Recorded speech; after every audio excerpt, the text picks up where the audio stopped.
എളുപ്പത്തിലൊരു ചീര ചക്കക്കുരു തോരൻ എങ്ങനെ ഉണ്ടാക്കാമെന്ന് നോക്കാം. അതിന് വേണ്ടിയിട്ട് ചീര നന്നായി കഴുകി ചെറുതായിട്ട് അരിഞ്ഞെടുക്കുക. ഒരു ചെറിയ സവാള ചെറുതായിട്ട് അരിഞ്ഞെടുക്കാം.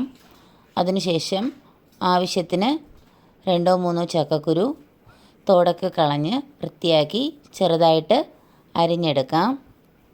ഇനി ഇതെങ്ങനെയാണ് നമുക്ക് തോരൻ വയ്ക്കുന്നതെന്ന് നോക്കാം.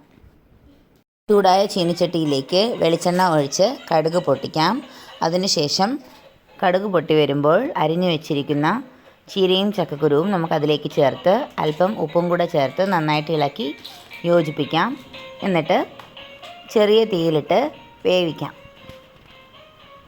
ഇത് വെന്ത് വരുന്ന നേരം കൊണ്ട് നമുക്കിതിന് വേണ്ടിയിട്ടുള്ള അരപ്പ് തയ്യാറാക്കാം. ആവശ്യമായ സാധനങ്ങൾ: അല്പം തേങ്ങ,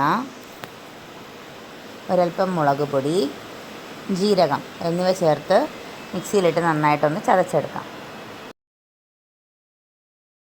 അരപ്പ് റെഡിയായിട്ടുണ്ട്. അത് നമുക്ക് വെന്ത ചീരയിലേക്ക് ചേർത്ത് നന്നായിട്ട് ഇളക്കി യോജിപ്പിക്കാം.